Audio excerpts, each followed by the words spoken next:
How has British politics reached the stage where a man wearing a bin on his head can become one of the biggest candidates in a parliamentary by-election? No, seriously, think about that. Not on YouTube, not on Have I Got News For You, but in a genuine parliamentary election.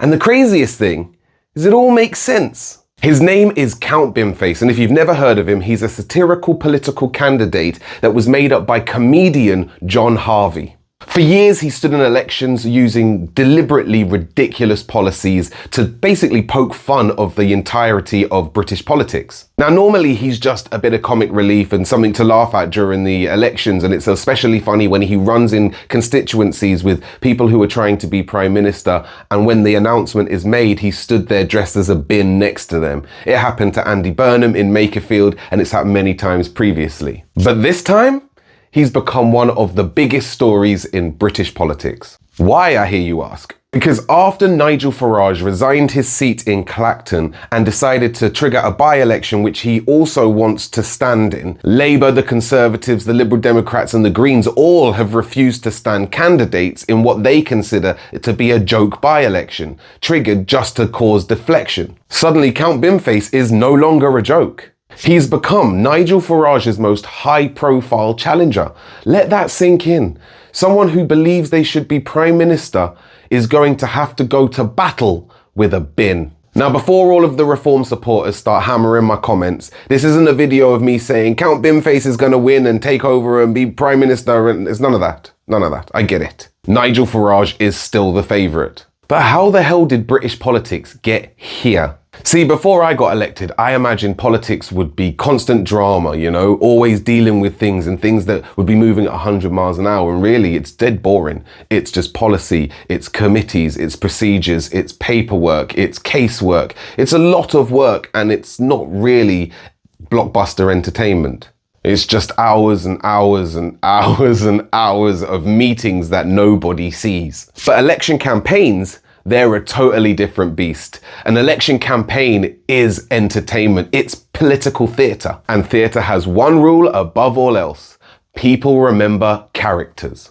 Now, whether you admire Nigel Farage or despise Nigel Farage, there's one thing that I think we can all admit. For decades, he's been one of Britain's most recognisable political campaigners. He's built an entire career on commanding attention. But one of the biggest conversations surrounding this by-election isn't Reform's manifesto. It's not Labour, not the Conservatives, not the Lib Dems. It's a man in a silver bin. Here's something that John Harvey, the man behind Count Binface, actually said, and I think this is really interesting. He says his aim isn't to destroy democracy. It's to get people who have switched off from politics to re-engage with it through humour. And whether or not you agree with him, that's a fascinating idea, don't you think? Because satire has always been a part of British politics. From Screaming Lord Such to today's Count Bin Man, it's always been something that the British public have always enjoyed being a part of their British politics. And people think elections are won in Parliament or council chambers. They're not. They're won by conversations, in the pub, at work, you know, on WhatsApp, in your group chats.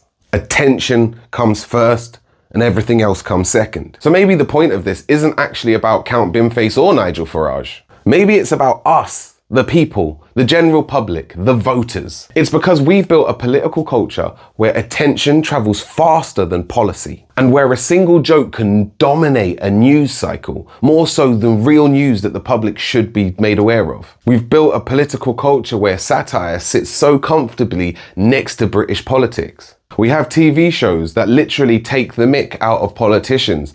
Even today, we've brought new ones out like Saturday Night Live UK. They love to do a satirical section on the British political system. And it's not because democracy is broken, but it's because this has just become part of British politics. It's part of the entertainment. It's part of the show of British politics.